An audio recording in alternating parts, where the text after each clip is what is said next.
Thank you to my patrons. Your generosity and commitment to my work is astonishing.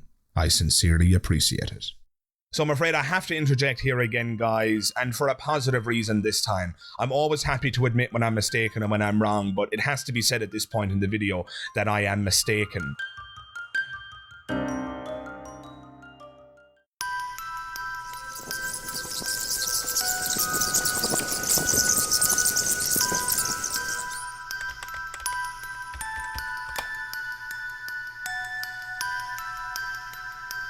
Hey everybody, Magic Skeptic here, and don't worry, the video is about to begin. I just wanted to take a moment to make you aware of my Patreon, the link for which can be found in the description below.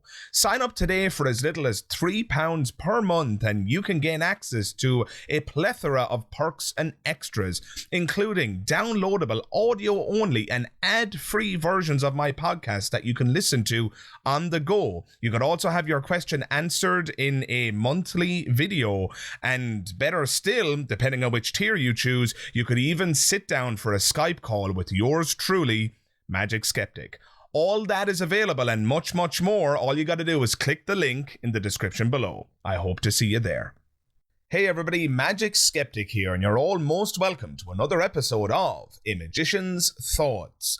This is week 2 of my Halloween special series, so if you missed week 1, that's available on the channel right now. You can check it out right away. In that video, I went through the various fallacies that surround so-called haunted houses. I looked at 5 signs, no less, and debunked them. So if you're interested, you can check out that video right away. I will put the link in the description below. If you've already seen that one, stick around, because what we're going to dive into today is the world of paranormal research and so-called ghost hunters. I find it really hard to say these kinds of things without just breaking down in laughter. It's just such a joke. And you know what? It would be funny. It would only be funny if this weren't true. Not that the ghosts are true or that ghost hunters are looking for something that's actually real. What I mean is that these people are real. These people really exist. This would just be a big fat joke if it weren't for the fact that there are really people in this world running around the place looking for ghosts. And of course, my concern as the Magic Skeptic is the alarming absence of skepticism that's present in these behaviors and in these beliefs. Speaking of which, the video I'm going to critique today is titled Ghost Hunters, 5 Most Chilling Encounters. So, with that in mind, guys, we're just going to dive right into this video, but viewer discretion is advised. I'm going to tell you now right off the bat, even though this video is hogwash, even though the claims made in this video are ridiculous and specious at best, there is some footage in this video that's going to disturb those of you who are inclined to believe this sort of stuff. There's going to be footage in this video that's going to creep you out. I will even admit while watching this video to getting creeped out once or twice, but it's because of the presentation. It's because of the way these guys have put this together. The editors and producers of this content know who their audience is, and they know how to creep out people like me who have a nervous disposition when it comes to horror movies and things like that. As much as I love them, as much as I love ghosts, ghouls, goblins, horror movies, and all of that good stuff, as much as I love Halloween, as I admitted in my previous video, I'm the biggest scaredy cat in the world despite all of my skepticism. I'm only human at the end of the day. And so I'm just going to warn you before we dive into this video, it is creepy. But if indeed you're creeped out by it, maybe what you need to do is watch this video to the end, because I hope and I trust that by the end you will be less creeped out by virtue of the fact that all of this video's creepiness will have been explained, like I said, through purely naturalistic means. So with that in mind, guys, and with that viewer discretion warning out there, let's dive right in. The evidence you are about to see has been filmed by trained paranormal investigators and contains scenes of a highly freaky nature. Well, I don't know about you, but I, for one, am incredibly relieved that these ghost hunters are trained professionals. Whew, that's a load off my back. In the first clip, Connor and Zach are investigating a residual haunting at Farrer Elementary School in Iowa. That sounded demonic, like that did not sound. Ooh, that's really loud. I don't know, it sounded like it was just a scream or something. I don't know what I just heard, if I'm really hearing that. That sounded like someone was in pain, like in agony, like someone was like screaming. I promise I'm not trying to be insulting, but these hosts are the most irritating people on the planet. And just on the note of the production, why, oh why, did they put them at the front center stage position in the shot? If you were going to green screen them onto the footage and superimpose them onto the footage, why didn't you stick them in the left-hand side or the right-hand side corner or something like that? Having them right there in the middle is a real eyesore. They're in the way of the actual footage. Oh, Jesus. Anyway, that's my little production bugbear out of the way. But listen to what's been said already. The guy in the video, understandably, is using night vision. He's in a dark room. He's going to be creeped out. I went for a walk the other night around the countryside and I got myself creeped out staring into the woods and the trees and the darkness. And I swore at multiple times, because I'm a jittery individual in those situations, I swore that I saw something moving and I was creeping myself out, right? We're only human. I explained this in the previous video, but let's revisit it briefly here. Guys, all of this is perfectly understandable through purely naturalistic means, and especially evolutionary psychology. We are primed, we are evolved to assume agency when we hear something go bump in the night, and there's a very simple reason for that. If I assume agency, in other words, if I assume that there's something out there in the dark watching me or following me, that leads to better survival odds. Think about it. If you hear something in the darkness, is it better for your survival to assume A, that it's nothing, that it's, you know, the wind, or that it's something that's not going to harm you? Or is it better to assume B, that it is in fact an agent that's looking to hurt you? If you think about that and the consequences of having either A or B as your default position, you'll see very quickly that B is the better default position to have in terms of evolutionary psychology. In other words, guys, we are the descendants of a very long line of humans, for starters, and other creatures, if you want to go back even further, who have survived by being jittery and nervous when they're in the darkness. Because if you assume A, that there's nothing there, or that whatever the noise was, it's harmless, and it turns out to be an agent that's looking to kill you, hurt you, or harm you, well, then you die because you're not prepared. Much better, evolutionarily speaking, in terms of the survival of your genes and your ability to procreate, to assume B, that noise in the darkness is something that's out to harm you and hurt you. Because worst case scenario, if it is the thing that's going to hurt you, you're ready to survive. But, you know, if it isn't the thing that's going to hurt you, the worst that happens to you is that you just get a fright when it was, you know, when there was nothing there. So obviously, guys, we are primed, evolutionarily speaking, to assume agency and to assume that there's something going to hurt us in the darkness. And I think that that's what's happening in this video with this guy. He swears that he heard something in the distance. He swears that he heard like a ghost or a demon or something like that. This is a very natural phenomenon. This is a very understandable experience he's going through. I pay this guy the compliment of honesty. I think he's telling the truth here. He really is feeling like he's heard something, and he's creeping himself out because he's in the darkness, guys. So the fact that he's reporting back that he's heard creepy things doesn't even come close to constituting evidence for the supernatural.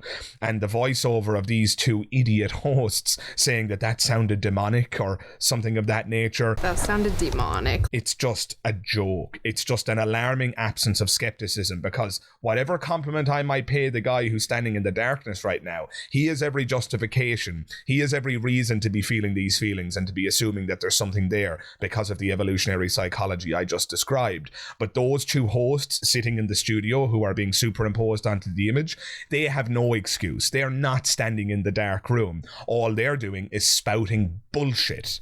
Their absence of skepticism is absolutely shocking. There isn't a skeptical bone in their bodies, and all they're doing here is promoting nonsense. But anyway, let's continue with the video. Wow. I felt so heavy in that clip. Like, I just felt like there was just something so negative there. Like, are you kidding me? There was just something so negative there. Like, something you're like in so shaking. much something in so much agony. The only one who's really in agony here isn't any ghost or spirit or demon in the footage. The only person who's in agony right now is me, having to listen to this absolute nonsense.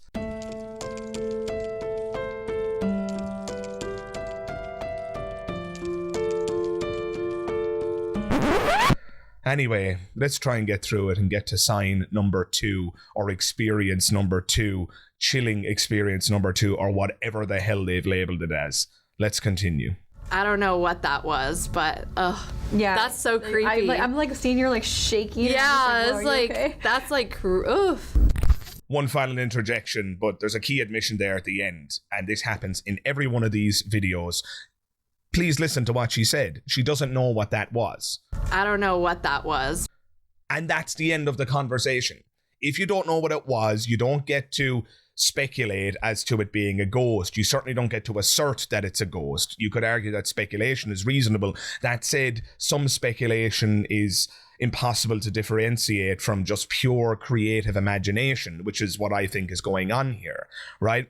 If you're going to assert that it's a ghost or a demon or something that's in an immense amount of pain, Something in so much agony. something supernatural above all else, you're going to have to bring evidence. But of course, you admit at the end the key thing, which is that you do not know. And not knowing what caused the phenomenon or not being able to explain the phenomenon is not evidence of the supernatural. And I'm going to be saying this until the end of time, it would seem. Some people seem hopelessly convinced that if indeed you cannot explain something, that serves as evidence for ghosts. But think about the ridiculousness of that. If you can't explain something, it's not only not evidence for ghosts, it's not evidence for anything, right? If you can't explain something, then you're done. Unless you want to do further investigation. If you cannot explain something, it's over. You can't then assert that it's X, whatever X is, ghosts, God, ghouls, goblins, whatever it is you're deciding it is. You can't do that. That is fallacious. You've already admitted you don't know, so it's just completely ridiculous in the next breath to say, I don't know, but now I know it's ghosts. Or I don't know, so therefore it's the supernatural. That is a joke, guys. You cannot do that. So admitting that you don't know invalidates every single thing that they've said in the video thus far, and yet they're going to keep saying it. That there's ghosts, that there's demons, that there's something supernatural going on here. But the truth is, and you heard it from the horse's mouth, as the old saying goes, they don't know what caused those noises, if indeed there were noises, because the guy was creeped out in the video and he thinks he heard something. Did he or didn't he? Who knows? Maybe there really was something happening in the environment. Maybe it was a rat, maybe it was an animal, maybe it's because it's an old building and it was creaking and whatnot. I have no idea. Maybe somebody was trying to creep him out. Maybe it was one of the producers on set that decided to try and freak out one of the people who was being filmed on the day. So I don't know, guys. Lots of potential naturalistic explanations, but the truth is they don't know, and so this cannot possibly serve as evidence for ghosts, ghouls, goblins, or the supernatural more generally. And with that said, now let's move on to chilling experience number 2. In this next clip, the team are at Old Lake County Jail in Indiana, where they're investigating a spiritual marking that appeared a few hours earlier on Connor's neck as they were setting up to film. Where are you? Dude, it's a symbol on his neck. Not good. Really? It's one line down and 2 across. I'm getting a lot of pressure in the front of my head. Really? Yeah. He looks really pale, like his lips. You see that?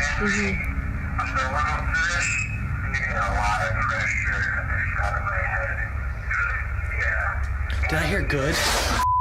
So there's a lot to respond to in this little clip, and I've got a lot of problems here. So let's just start from the beginning. This guy says that there's not a marking. The hosts, the girls sitting on the couch, say that they find a marking on his neck. They're investigating a spiritual marking. But please notice that the people in the video then equivocate. They stop using the word marking and they start using the word symbol. Dude, it's a symbol on his neck. Not good. Really? It's one line down and 2 across. Because, of course, a symbol is symptomatic of agency. It's symptomatic of intelligence. If somebody were to write a word, that would seem to indicate intelligence as opposed to just mere chance. But if you look at the image, it looks like just a kind of like a scratch or a red mark or something like that. And there's lots of different things that could explain that don't require basically that we start talking about supernatural causation, right? Maybe he was scratching that part of his skin earlier and left a red mark, right? Maybe he's just flushed. I myself, when I go from hot to cold or vice versa, parts of my body tend to go red. Sometimes my cheeks, sometimes there's a line on my forehead and so on. I'm just pointing out, guys, that there are potential naturalistic explanations. Who knows? Maybe this guy just has a rash. I don't know. Maybe it's a smudge of dirt that looks like a red marking. What I am absolutely not going to agree to is that this is quote unquote a symbol. That's pushing it. What we have here is a mark. Now, I've proposed some naturalistic explanations. It doesn't mean that any of my naturalistic explanations are true. Remember, I haven't investigated this either.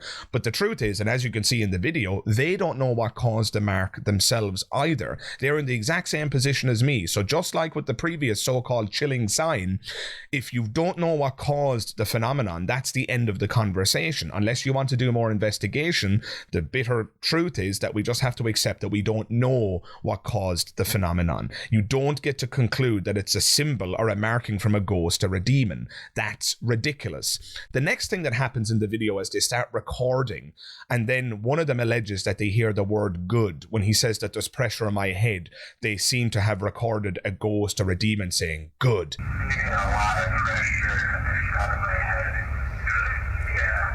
Did I hear good? But I'm going to be honest with you, it doesn't sound like the word good to me. There's definitely a detectable audible sound. Whether or not it's the word good isn't clear, and I think there's some evidence that they are not sure about it either in the video itself. The guy doesn't say, oh my god, it said good. He said, did that just say good? Did I hear good? He asks it as a question with an inflection on the end, which means he's not sure either. Now, perhaps you, dear listener, while listening to this, will say that it does sound like the word good, and I'm happy to just assume that for the sake of conversation. Maybe they did pick up something that sounded like the word good, but that doesn't mean that the word good was actually being said. This could be some kind of audio interference that happened to sound like a particular word. Remember, guys, we are pattern-seeking animals, and if you look hard enough, you can find patterns in anything. I'm sure when you were a child, you played the game with the clouds where you tried to find animal shapes and words and things, and sure enough, after 30 seconds of looking at the clouds, those amorphous blobs in the sky can start to look like all sorts of things. Be it words, animals, or symbols. Hell, there's even images on the internet of people saying that there's evidence of God because a cloud looked like Jesus, or a cloud looked like an angel, and so forth. So guys, we are pattern-seeking animals, and we will find patterns wherever they are. If you listen back to this video and listen for audio idiosyncrasies, if you were to turn the audio up really loud and listen for a crackle here and there, if you were to examine those crackles and those audio bugs under a microscope, metaphorically speaking, you would probably find a pattern as well. You might find something that sounds like a word. You might find something that creeps you out, that sounds like there's a ghost in the room with me, and so forth, right? Guys, the point is, this is not enough to constitute evidence of the supernatural. Is it a bit creepy and serendipitous? Absolutely. But guys, serendipity and coincidence is a part of life. Right? We live lives, and there's hours and hours and hours every day where we're conscious and we're walking around, and the opportunity for coincidence and serendipity in each passing moment is actually quite high, right? The longer you're alive, the more chances there are that you're going to encounter a creepy coincidence. This is something that really frustrates me. I'll give you an example that comes to mind. This conspiracy theory that The Simpsons predicts the future has been around for quite a long time, and some of the alignment between The Simpsons and reality is truly serendipitous and coincidental, so much so that some people have concluded that some of the writers of The Simpsons must be time travelers, or at the very least they've got a crystal ball to see into the future. But the people who make these kinds of claims are forgetting one thing. There are literally thousands of hours of The Simpsons, so the odds of one moment or two or a dozen or even 100 or whatnot, the odds that there are going to be moments that coalesce with reality, the odds are actually spectacularly high given the thousands of hours of Simpsons that we have. And so in any case, I'm just pointing out that it is possible that this moment is just serendipitous. It's just coincidental. There was an audio crackle or an audio error that happened to coalesce with this spooky moment. But you know, I have to say one other thing, and I hate having to table this, but it has to be said. It's also quite possible that the makers of this video are disingenuous. Maybe they added that later on. Maybe they pre-recorded that footage and had the word good ready to come out of the the audio device. I don't know. In other words, guys, we have to take seriously the possibility that this video is the product of deception, that these people aren't totally genuine. And so that is another possibility. So look, those are just a couple of naturalistic possibilities, but I'm not going to say that these naturalistic possibilities explain what we just heard. I'm not saying that at all. I'm just pointing out that there are naturalistic explanations that are on the table here. Again, suffice to say, there's certainly not enough evidence here to conclude that this is supernatural or that they've actually recorded a ghost or a demon. The last thing I want to say is the guy who felt pressure in his head. I'm getting a lot of pressure in the front of my head. Now, there's again lots of potential naturalistic explanations here. Maybe he's suffering from a health condition and he needs to go to the doctor. I don't want to get morbid, dear listener, but a loved one in my own family had pressure in their head and they noticed it week after week, and they went to the doctor, and it turned out that they had a tumor, thankfully benign, but it turned out that they had a tumor in their head. Now, I hope that that's not the case for this person in the video, but maybe if they've got pressure in their head, they've got a very serious medical condition that needs tending to. Other than that, maybe this is just placebo effect, right? You're in a very creepy environment, you're in the darkness, and you're there with the express purpose of trying to find demonic or ghostly activity. That's got to put you in a creepy frame of mind. Like I said, when I walk around the countryside, I'm certainly not looking for ghosts, and even I get creeped out on a casual stroll. The fact that these people are here with the express purpose of discovering paranormal activity, you know, it's got to put you on edge at least a little bit. I mean, it puts me on edge, and I'm the skeptical one who doesn't believe any of this crap. These people probably do believe it, given the fact that they're out here doing this, again, assuming they're genuine for a moment. And so maybe the pressure he's feeling in his head is a product of the creepy vibe. It's a product of, you know, the fear in the moment. In other words, maybe this pressure in his head is psychosomatic. Maybe it's been caused by his own belief in the situation. Those are just two possibilities that come to mind. There are probably others, but again, at no point am I prepared to conclude that this pressure in the gentleman's head is evidence of a ghost or some kind of supernatural entity. So those are my thoughts on chilling experience number 2 for what they're worth.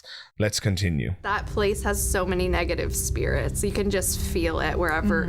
That jail, right? Like, there are people probably on death row there. There are people probably murdered there. Yeah. There's a lot of things Just that... a lot of residual energy Residual there. Yeah. negative energy. So she doesn't know, but yet there's so many negative spirits. You want to explain how you got from one to the other? I don't know. I don't know what that was. Negative spirits. That place has so many negative spirits. So do you know or do you not know? And if you do know, how did you get there? Right? Do you want to provide some evidence? Do you want to, you know, explain your workings here? Right? Anyway, let's move on. Sorry for the interjection, but yeah, let's move on to the next so-called chilling experience. I just felt the need to interject after I heard that little bit of commentary. A little nugget there, a lovely little nugget of wisdom. I don't know, but it must be negative spirits. It is an argument from ignorance defined. It is the most obvious and blatant example of that fallacy that I've encountered in recent memory. But with that acknowledged, let's continue. That handprint on his neck, if it wasn't him like grabbing his neck for anxiety or Right. anything, that's pretty scary. Like, to have that appear on his neck and then have a voice say good. Oh my god, I keep trying to get to the next chilling experience, but the commentary from these hosts just requires that I interject again and again and again. So apologies, dear listener, but no, we're not ready to move on to the next experience yet, because we've had yet another astounding equivocation.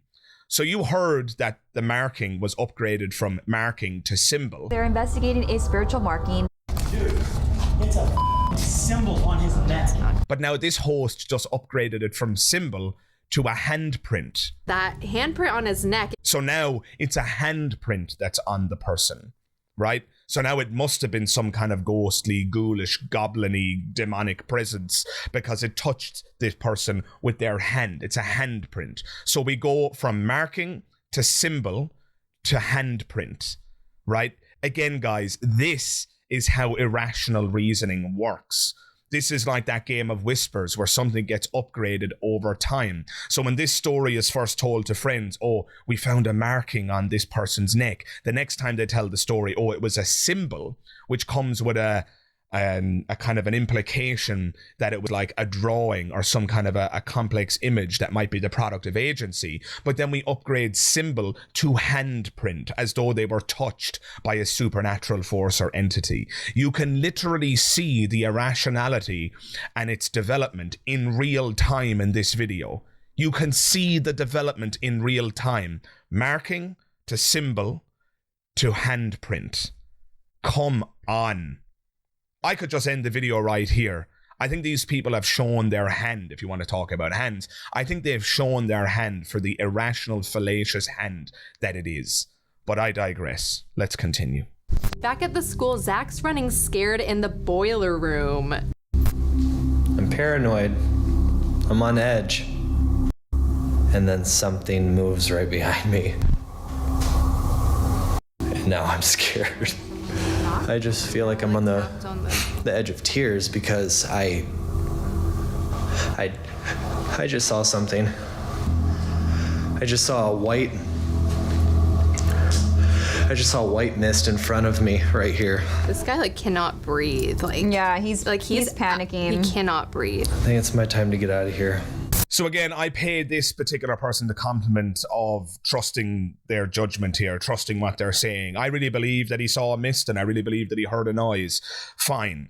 None of that is confirmation of the supernatural. I've had these exact same experiences while being in dark and creepy environments. Like I said, I often go for a walk around the countryside, and when I do that, I get creeped out if I stare for too long into the darkness. It feels like something is staring back. If I stare for too long into the trees, I swear that I see somebody behind a tree or something moving. But the truth is, again, guys, without going into the full explanation, we're evolutionarily primed to have these feelings and to feel those sensations and to assume agency, because that's what leads to the survival of our genes and the survival of the fittest and so forth. So everything that this guy is experiencing in that dark room there, in the boiler room, is perfectly explicable through naturalistic means and evolutionary psychology. So I'm not going to spend much more time on this. Just wanted to, talk through it briefly for the sake of being thorough. But yeah, I think this guy is being honest, and I think, to be fair to him, he's dealing with it much better than I would. I would have long since run out of that room because of the evolutionary psychology I've described. I get very, very jittery and become a very kind of weak, scaredy cat in those kinds of situations. But yeah, I have no doubt at all that he saw a so-called white mist, but I would say that it's an hallucination of sorts. It's the fear mechanism in the brain taking over and so forth. And the noise, I don't think that was imagined. I think we all even heard the noise distinctly on the video.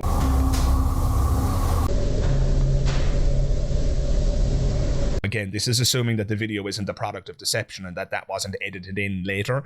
Assuming the noise is genuine, I believe it, because old buildings make noises like that. If you sit in an old building, or any building for that matter, things contract and so forth. They expand and collapse depending on the heat and depending on the wind and depending on all sorts of naturalistic processes. Buildings make noises, not least in this old building, considering that it is old and abandoned. It's possible that was a rat or a mouse or something of that nature. There's lots of potential explanations for what that noise was. Suffice to say, and again, sounding like a broken record here, none of this serves as confirmation for the existence of ghosts. None of this even constitutes reasonable evidence that even suggests or hints at the existence of ghosts, ghouls, demons, or spirits, or anything of that nature. So let's move on. He was in there by himself, too. Right. I'm also curious because there's so many pipes in that room, too, like if those are making noises. Right. Not to dismiss his experience, but it's like he's already scared alone in a boiler room. Like, in general, he's hearing that tapping, so it's like, of course he's going to think the worst thing possible. Right, I'm sure it's going to amplify that fear for him. Right. So. But he definitely was out of breath. Like, he was terrified. Like, you can just tell he was scared of something, whatever was down there. Perhaps I sold these hosts down the river far too early, because they actually just revealed that they have the capacity for skeptical thought. One of them suggests that maybe the noise was just one of the pipes making noises. Right. I'm also curious because there's so many pipes in that room, too, like if those are making noises. I'm shocked. I mean, like, I swear that this round of applause is not being made with irony in mind. I'm not being dismissive or patronizing. I'm just shocked. I'm surprised that they uttered a skeptical thought, but kudos to you. Like, why? That just makes me wonder, why isn't the rest of their commentary why isn't the rest of their commentary like this?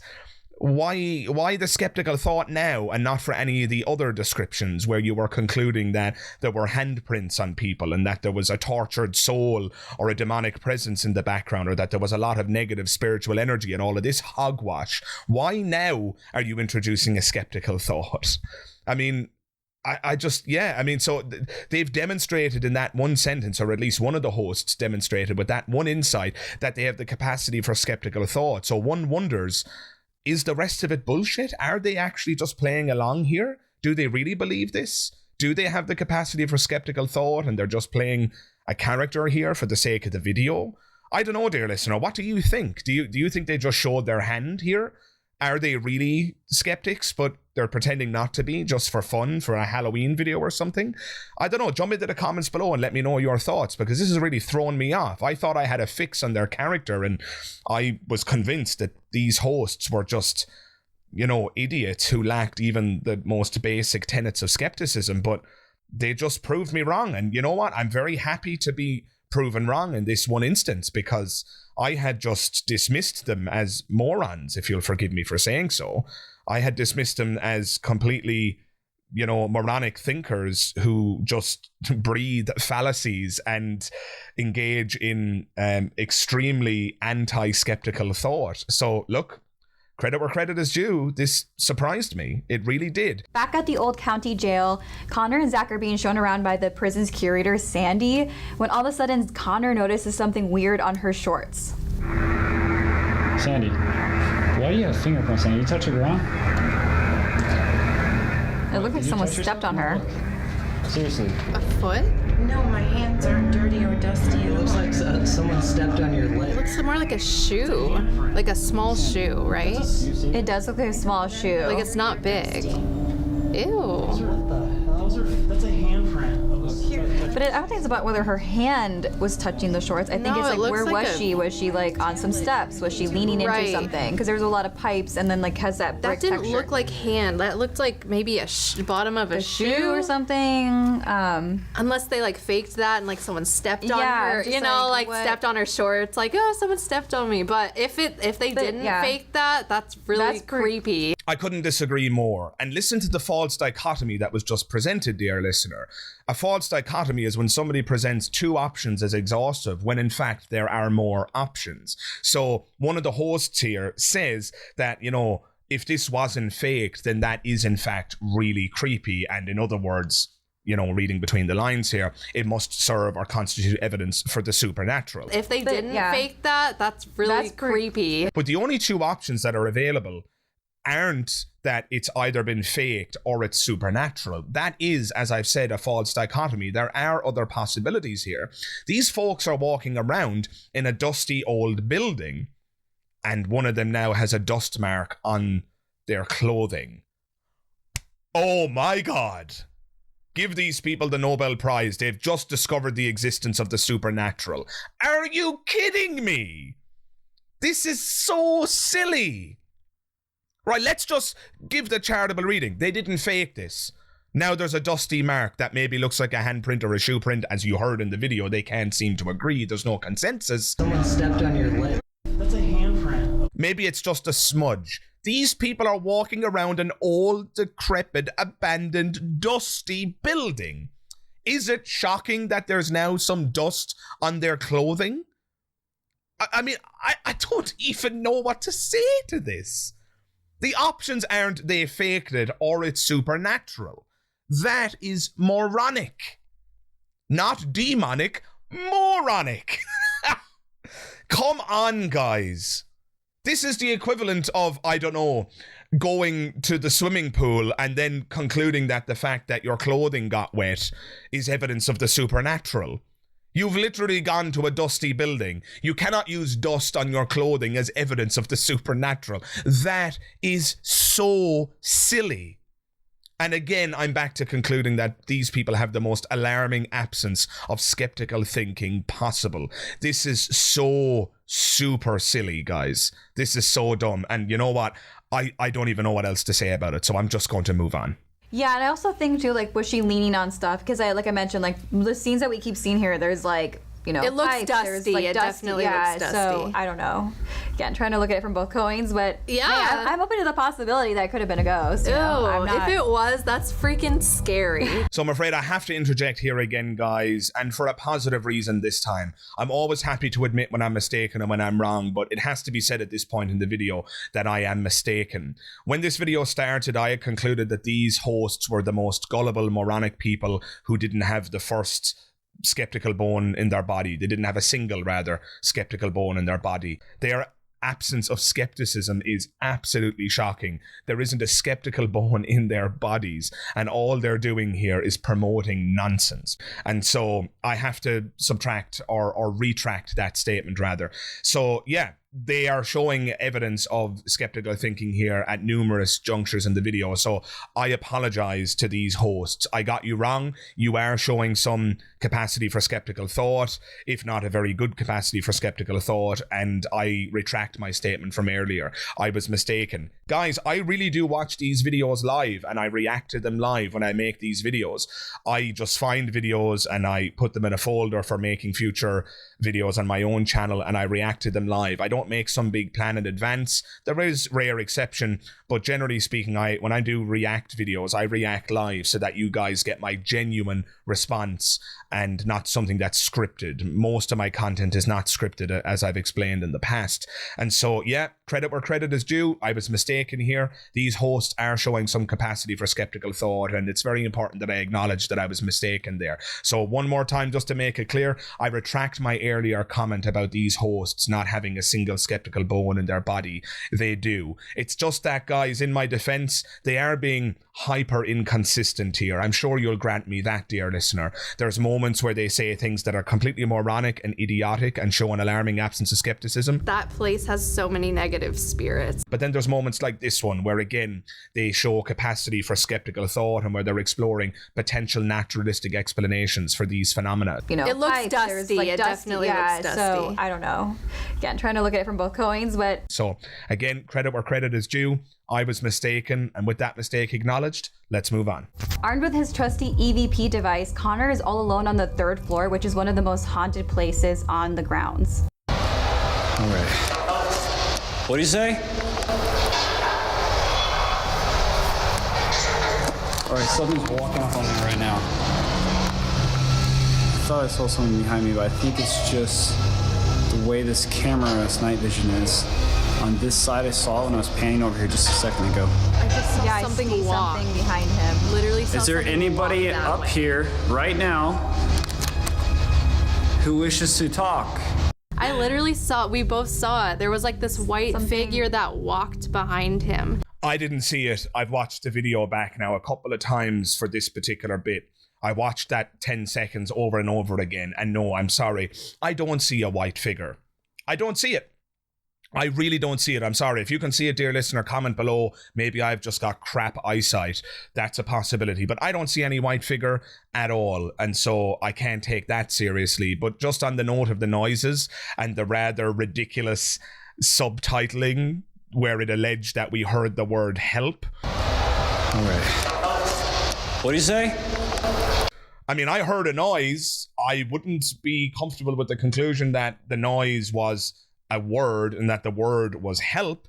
I think, again, we're back to the same old tendency of human beings to assume agency and to pattern seek. Things can sound like words when we hear noises in environments, especially static and the way that it can reverberate. It's possible for those noises to come together in a moment of serendipity and a little bit of interpretational acrobatics and something to sound like a word, right?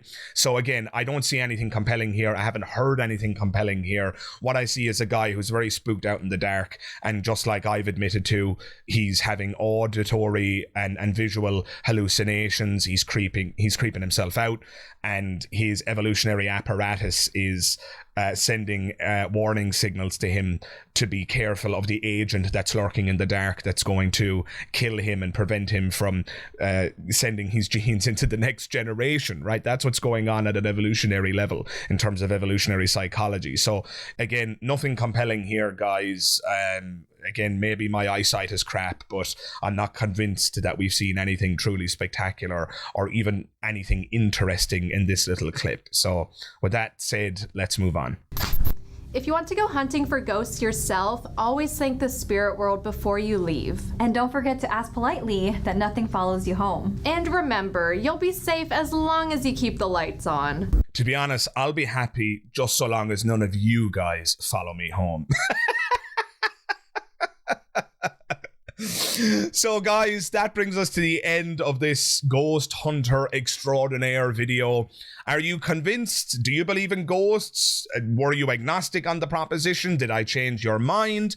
Whatever your experience of this video and my debunking of it, jump into the comments below and let me know what you thought. Remember, one of the things I'm always looking for is constructive criticism. So if you thought that my critique could have been better, let me know how you would have approached these claims in the comments below. Alternatively, if you agree to my criticisms and you just want to tell me why, equally I'd love to hear from you in the comments below. More interestingly though, if you disagree with me and you think that this video that I've just critiqued serves as powerful or at least decent evidence for the existence of the supernatural, I definitely want to hear from you in the comments below. Let me know why you believe in ghosts. Perhaps you have a piece of evidence that I've missed. Maybe you've got a video suggestion for me to take a look at that you feel like I couldn't debunk and might actually serve as powerful evidence for the existence of the supernatural. Remember guys, and I finished the previous Halloween video with this sentiment as well, with Matt Dillahunty's quote, "I want to believe as many true things and as few false things as possible."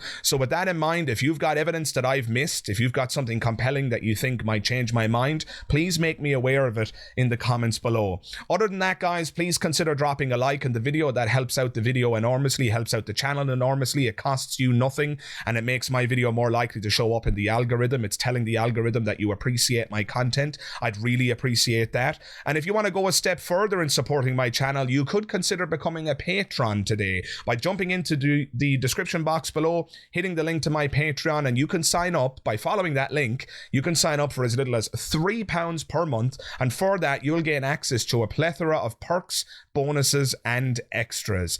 With all that said guys, thank you very much for watching this video, and stay safe out there from all those ghosts, ghouls, goblins and demons, and I'll see you in the next one. All the best. Bye bye.